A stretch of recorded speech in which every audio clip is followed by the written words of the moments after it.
สบายดีสวัสดีพ่อแม่พี่น้อง FC ที่ฮักแพงเบิดสุขุสุคนปัสสุมองสุบอนมีตอนหับกับสู่ช่อง YouTube ปาลามาเพลินเด้อพี่น้องเลยเนาะกำลังจากที่ไม้มาส่งเนาะ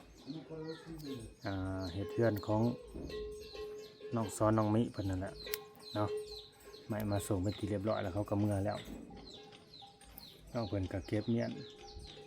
ไม้เนาะสังกะสอกสังกะสีเป็นที่เรียบร้อยเนาะ แล้วก็รอแต่สร้างสิมาลงมือบ้านนี่กบเนาะมาลงมือกบใหม่ก่อนแล้วจังสิเครื่องเสาแล้วก็ตั้งเสาราคาใหม่ก็หลายคนก็สิฮู้อยู่เนาะ20 ปลายล้านพี่น้องเอ้ยเนาะ20 ปลายล้านกีบเนาะซึ่งแน่นอนพวกน้องๆว่าศาสตร์นี่บ่มีโอกาสบ่มีปัญญาสิหาได้ดอกพวกน้องเพิ่นว่าเนาะจากยามใดบ่มีกำหนดอีก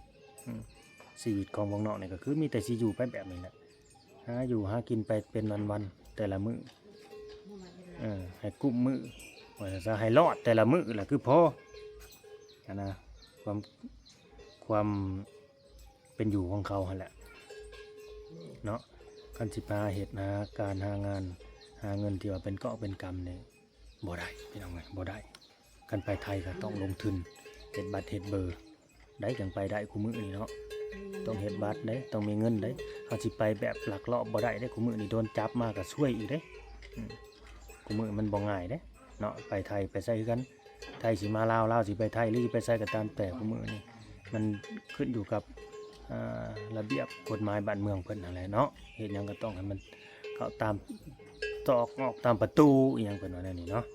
ไปถูกต้องก็ดีใจเลยพี่น้องเลยดีใจที่ว่า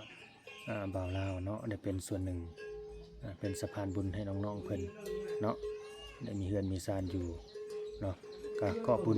ขอมกขอบใจเนาะทั้ง เอื้อยสมสมัยอาวิซาเนาะที่ว่าไว้วางใจให้น้องเนาะเป็นสะพานบุญให้เนาะเพิ่นก็ให้บ่าวลาวนี่เปิดสมทบมาดนพอสมควรเลยพี่น้องแต่มันก็บ่มีเนาะก็มีอยู่ผู้หนึ่งนั่นแหละคือพี่น้ำเพชรนั่นแหละจังหวัดเชียงรายนะเพิ่นก็สมทบมาเนาะก็ซื้อเสาไปเป็นที่เรียบร้อยแล้วได้เสา6 ต้นเนาะเพิ่นสมทบมา 3,000 บาท แต่ว่าสิมานักสมสมัยกับอาอิซาเนาะสำหรับอาอิซากับสมสมัยนี่เพิ่นสมทบเข้ามาคนเดียวเพิ่นนี่โอ้สิเข้าพันเลยได้พี่น้องสิเข้าพันเหรียญเลยเมื่อน่ะก็ฝากมา800เมื่อก่อนฝากมา200เป็นพันก่อนหน้านี้ก็ฝากมา150เป็น1,150เนาะ1,150ก็แสดงว่าเงินเพิ่นนี่ตอนนี้นะที่เอาเข้ามาสวยเรือพวกน้องนี่1,050 ดอลเนาะเพราะว่าอีก100นะเพิ่นให้บ่าวลาวเนาะเป็นค่าน้ำเมืองน้ำมันนั่นแหละอายุค่ากินค่าเดินทางเท่านั้นพี่น้องเอ้ยเพราะว่าเฮาก็ต้องมีค่าใช้จ่ายเดินทางเฮาแหละเนาะมาทำภารกิจแต่เพิ่นก็ให้บ่าวลาวตลอดนั่นแหละที่เพิ่นฝากมาน่ะเนาะ เพิ่นให้บ่าวลาวแล้วก็ครอบครัวตลอดพี่น้องเอ้ยสำหรับเอ้ยสมสมัยกับไอวิซานี่เนาะเพิ่นคิดเห็นอกเห็นใจน้องนะเพิ่นซัพพอร์ตน้องๆตลอดเนาะปะเดี๋ยวจังไปเว้าไปคุยกับสร้างเนาะว่าสร้างสิลงมือใดแต่ว่าสังกะสีนี่เฮาเบิ่งแล้วนี่เขาสิลดขนาดลงบ่มันคือน้อยกว่าเก่ามันน้อยกว่าเก่าไหมมันสิฮอดนั่นมันสิฮอด30 เซนอยู่บ่หรือฮอด40อยู่บ่สังกะสีนี่ปกตินี่มันต้อง40พุ่นเด้นี่หน้า40อันนี้น้อย ไปเบิ่งดูสร้างสังกะสีน่ะเขาโหลดบ่สบายดีสร้างมาบาดนี้บันแห้งใส่เกลือมันซนเข้ามาพุ่นเนาะโพดโพเนาะเจ้านี่บันแห้งเฮ็ดย่อเจ้าของลงมันถ้าก็กินข้าวกับหยังอันนี้เอาเฮ็ดให้ได้เห็นกล้องสบายดีเบิดทุกคนนั่นแหละทั้งพ่อทั้งแม่เด้กินแกงหน่อไม้ข้าวก็คือว่าเหลือแต่ติบข้าวแท้สิอิ่มอยู่บ่อันนี้ สิพ่อบ่ล่ะบัดนี้สังกะสีเฮาน่ะ จักแล้ว เอากระหุ่นลงนี่บอก วัดบุงมันเบิกมันเลย แต่ว่ารุดลงแม่นบ่ข้อยก็ยังว่าเอ้าสังกะสีมันคือน้อยแท้ขอมาแลเบิ่งครับ ที่ตกเก่าที่เขามุงเอาคือมันกว้างกว่าพอเขาลดปริมาณลงเนาะสลัดนี่ดีระบาดนี่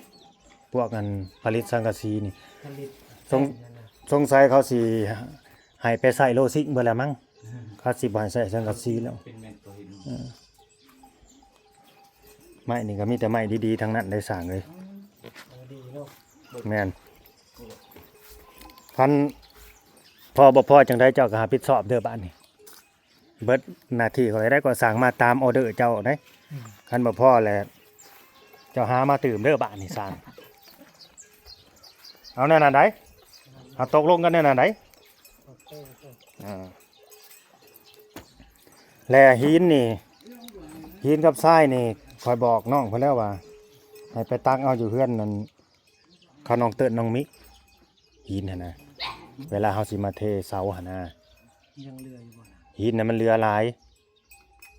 และทรายน่ะให้ไปเอาอยู่พุ่นเฮือนน้องแดงน้องแตง ทรายกัน ทรายก็ไปเอาทั้งหินทั้งทรายผู้เลยก็ได้เพอเขาเรือครบอยู่พุ่นจะพาเขาไปเอาเด้อ อืม เวลาเฮาสิเทนะปูนเฮาสิใส่2ซอกพอบ่ปูนเซเท้ากับเทบันไดเด้ตรงบันไดต้องมีบันไดนะและนี่ 3 2 และนี่ค่อยคิดว่าไม่นี่เจ้าสั่งมาเผื่อบันไดอยู่บ่เผื่ออะไรแม่นบ่โอเคข่อยยังคิดในใจว่าโอ้สร้างนี่จะบ่ได้เผื่ออยู่บันไดนี่เผื่ออะไรเนาะ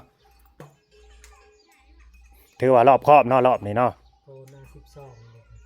เป็นหยังเห็นบันไดนะบ่อ๋อถือว่ารอบนี่สร้างนี่รอบครอบเลยเนาะเผื่อแล้วว่าซั่นแล้วเจ้าสั่งไปมื้อน่ะบ้านเจ้าบ่สั่งเจ้าสั่งแต่วงกบมาห่านเฮ็ดได้บ้านนี่บ้านบ่สั่งแต่วงกบมา เดี๋ยวตั้งวงกบขึ้นข่อยต้องมาสั่งน้ำหลังอีกบานฮะข่อยมาเบิ่งบินเจ้าเอ้าบ่ได้มีบานหรอวะอันมีแต่วงกบมา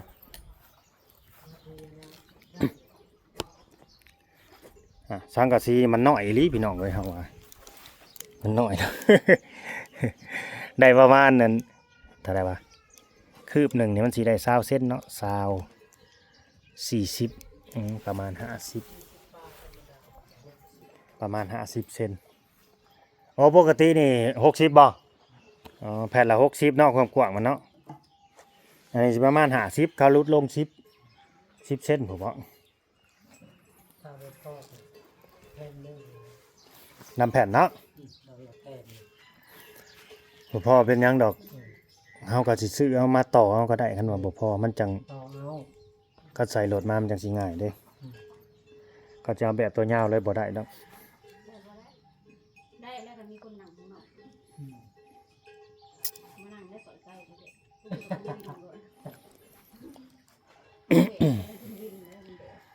แล้วก็เล่าเอาไปจับเจ้าครับ เอาไปเจ้าขับเป็นอีกเจ้มาตอนแก่เพียงมาให้นั่งลอยตั้งกระสีบริเอียงตั้งกระสีก็จะกระเอียงนั่งวัดหูวัดตะเลวผม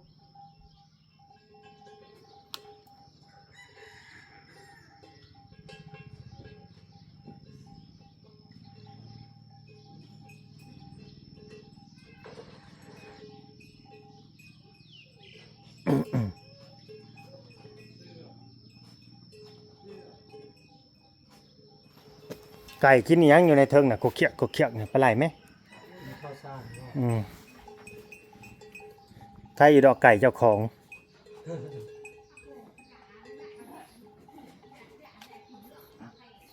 เขากินแกงหน่อไม้พี่น้องเอ้ยกินง่ายอยู่ง่ายเด้พวกน่ะเฮ็ดน่ะบ่ได้ไปหาบ่ ไม่ได้ออกหิน เฮ็ดบ่ออก มันบ่ออกนะสวนบ่มีเห็ดเพียง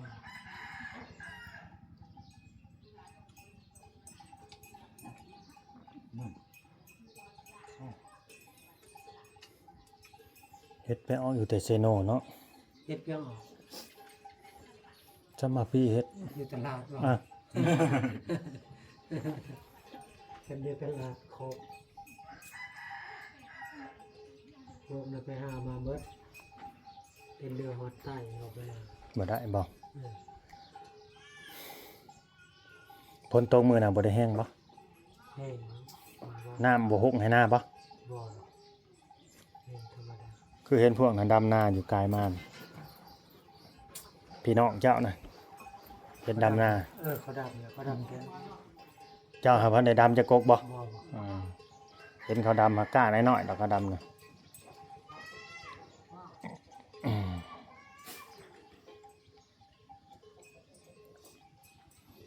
ตะปูเฮาสิใช้ประมาณเท่าใด เอา อย่างละ2โลพอบ่ เอาอย่างละ2 โลเอาตะปู10กับตะปู8มาก่อน 10กับ8 เพราะว่าสิ ตัวแอมนี่จะใส่ตะปูหยัง โอ้โห ปูหกปูเด้ปูใส่ตะปูหยัง 6คือ หกคือกัน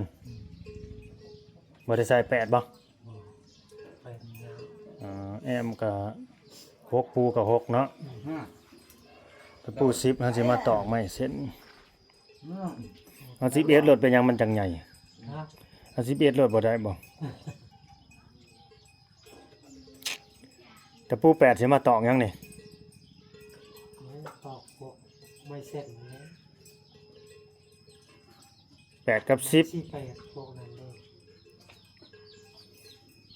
68มันมีดอกคนสาม คันว่าเฮาสิใส่ตะปูหกหลายกว่าหมู่นี่เจ้าสิใส่ตะปูหกเนาะทั้งตอกทั้งแอมทั้งปูเนาะสิซื้อมาแก๊สนึงตะปูหก แบบเอาตะปูตอกโครงสร้างมันก่อน โครงสร้างแนว10กับ8บ่ อืม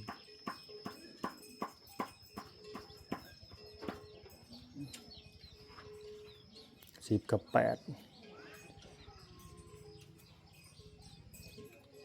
เฮาบ่ได้ใส่น็อตแน่เนาะบ่ได้ใส่น็อตแน่เนาะ บ่ เฮือนหลังใหญ่ๆนี่ก็บ่ได้ใส่น็อตบ่ ใน นี่ ตะปูแล้ว มีแต่ตะปูจับแหล้วเนาะแถวนี้มีแต่ตะปูชิปเลยนะ รู้สึกก็ได้ ตัวใดกับน็อตมันสิแน่นกว่ากันจ้ะบ่น็อตจับนะหากถ้าเห็นเขาเอาน็อตจับนี่เขาบ่ได้ตอกตะปูเลยได้มีแต่น็อตตัวเดียวบางทีก็น็อตคู่ มันก็น็อตและน็อตใหญ่กว่า อันนี้ก็เสาอันนั้นบ่แม่นเสาต่อเนาะ บ่ เสายาวเลยตัวนี้ มันยาวเลยได้ คันเสายาวเลยนี่เฮาก็แล้วแต่เนาะบางทีเฮาจะเอาตะปูก็ได้เฮาอยากจับน็อตก็ได้แล้วแต่สั่งเอา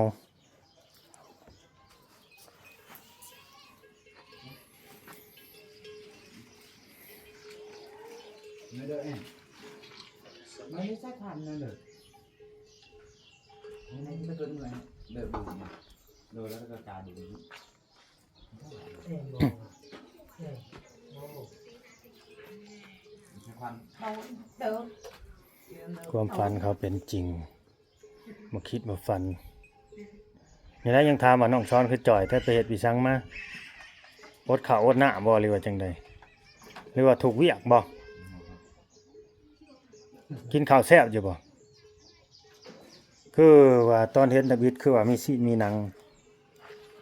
อันนี้เพราะว่าจ่อยลง ไปเปล่า หัวถูกเวียกบ่น้องมิ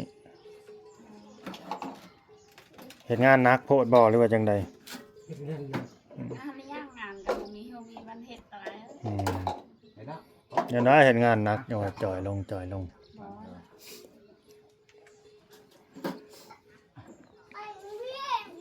ก็น่าดอกกระดุมต่อมาเถอะมา เอาไปทางใดเอาไปไหว้บ่ยังอันเอาแหวนเขา ขึ้นไป4ลายแล้วก็จ้อย โอ้ขึ้นกี่ซี่หลายระวังได้ตกต้นกี่ซี่เด้ ขึ้นกบจีก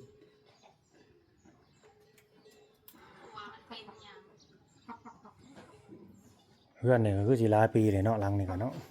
หลายปีแล้ว หลายสุดอายุคนแล้วบ่จัก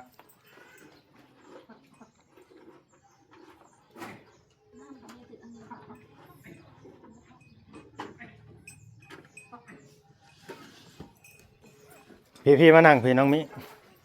มานั่งพี่สิถามนี่มานั่งพี่โอ้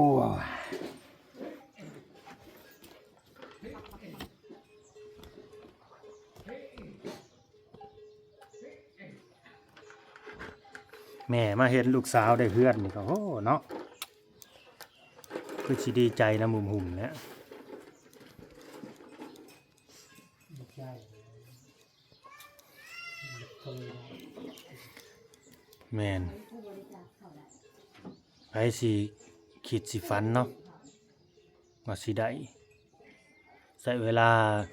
เข้ามาถ่ายนี่ก็โอ้หลายเดือนเติบกว่าสิได้สิมีมื้อนี้ก็ดิ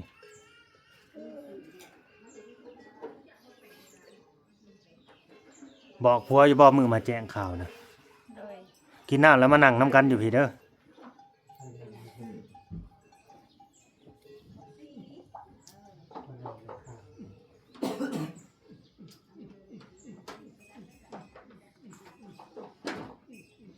เชื่อแต่บ่มีเตียงนั่งอยู่ในนี่เนาะแต่เก่ามีเตียงบ่อยู่นี่ มีแต่เพิ่นให้น้องใส่น้ำใส่ เอาไปใส่อยู่พุ่น โดย เอานะ นั่งใกล้ๆกันติก็มานั่งใกล้ๆกันพี่ ไม่เอาผัวบอกกันไม่เอาเละเอาผัวเลย เอาเดี๋ยว งั้นยามมาโลดก็สิมานั่งห้องก็มานั่งห้องใกล้ๆกัน ไม่เอาผัวโอเคตะเกียบ ต้องไปเอาตะกะ เมียบอกมื้อน่ะว่าแนวใดดีใจอยู่บ่เมียได้บอกอยู่บ่มื้อบ่ลามาแจ้งข่าวว่าสิซื้อไม้เข้ามา บอกแล้วแนวใดมีความรู้สึกแนวใด ดีใจ ดีใจบ่แล้วมามื้อนี้กับมื้อนั้นมื้อใดดีใจแฮงกว่ากันบัดนี้ มันนี่ มื้อนี้บ่คิดว่าความฝันบ่นี่หรือว่าชีวิตจริง คิดว่าฝันไปอยู่บ่บ่แม่นความฝันเด้อนี่เด้อคือชีวิตจริงของคุณเจ้าเด้อเนาะหลายคู่หลายคนเขาก็อาจจะยินดีนํเนาะบางคนเขาว่าโอ้บุญวาสนาเขาตัวนี่เขายังมีบุญอยู่ตัวนี่จังได้ซ้ำนี่ทีแรกบ่าวเล่าก็ว่าคิดว่าสมเจ้านี่โอ้ยากยากยากยากเลยแต่มันก็ขึ้นอยู่กับบุญวาสนาเฮาแหละเนาะขาดสิได้บ่ได้สะก็ได้ไว้บ่ได้ไว้ก็ได้สะเบิดเท่านั้นแหละสิแลผู้หลักผู้ใหญ่เพิ่นมองเห็นความดุมันความอยากได้อยากมี แต่ละมื้อไปหาอีหยังน้องสอนไปหาหยังแต่ละมื้อหากี่ซี่เมื่อวานนี่ก็ไปบ่เบิดแล้วบ่เงินหากี่ซี่ มาได้โล ได้มื้อละโล บ่ได้ โอ้ยไปหากับไผจังว่าบ่ได้ ไปเพื่อไปคู่มือหมอมันก็บ่มี ไปคู่มื้อไปแต่ลำเก่าน่ะบ่ สมบรเก่า อืม เดี๋ยวก็หลายคนไปเนาะเอา หลายคนไปนี่หารกันบ่ปันกันบ่หรือว่าหาไผหามันอ๋ออะไรว่าเรื่องสิเฮ็ดให้เฮ็ดหน้าได้สักปีนี่เป็นจังไดได้เฮ็ดอยู่บ่ ได้อันนั้นหวานเอา หวานแล้วบ่ ยังบ่ได้ว่า ยังบ่ได้หวาน ที่ว่าเดือนใด หวาน คันว่าพวกเฮ็ดหน้าหวานน่ะเขาหวานนั่น เดือนเจ็ด เขาหวานแต่เดือน5พุ่นได้เดือน5เดือน6ออกใหม่พุ่นได้เขาหวานแล้วได้หวานพร้อมมาตกกะพุ่นได้พวกเฮ็ดหน้าหวานน่ะคือเดี๋ยวนี้มันก็ยาวแล้วพวกเฮ็ดหน้าหวานน่ะมันสำมัดกะแล้ว เขาดำเอาว่าคือบ่ได้กิน บ่คันเฮาหวานแบบช่วงที่เขาดำนี่แบบฝนมันตกกึมๆนั้นมันบ่ออกเด้มันบ่ออกข้าวหวานน่ะ บ้านนี่มีแต่คันว่าสิเฮ็ดแล้วมีแต่เฮ็ดหน้าดำอย่างเดียวคันหวานก็หวานทิ่มหวานปะไว้หั่นแหละย่านบ่ได้รับผลหั่นนะเคยเฮ็ดหน้าหวานอยู่บ่น้องสอนน่ะเฮ็ดบ่ถึกงามถึกฤดูมันก็บ่ได้เด้น้องบ่เคยเฮ็ดหน้าหวานแล้วพวกละบ่าวเด้เพิ่นเฮ็ดแล้วบ่เพิ่นดำอิหยังแล้วบ่ ยัง หวานได้หวานแล้วบ่ บ่เคย บ่เคยคือกันอีกอันนี้ก็ดีอืม มีแต่ดำเอา มีแต่ดำ ไทยหุดแล้วบ่ ทายแล้วไทยแล้วเนาะอืมรอแต่สิหวานอย่างเดียวหากยังบ่ฮู้ว่าสิหวานมื้อใดบาดนี่บ่แม่นบ่มีฮอดเงินซื้อน้ำเมือกน้ำมันซำบ่จักข้าวสิหวานได้มีอยู่บ่พันธุ์ข้าวสิหวาน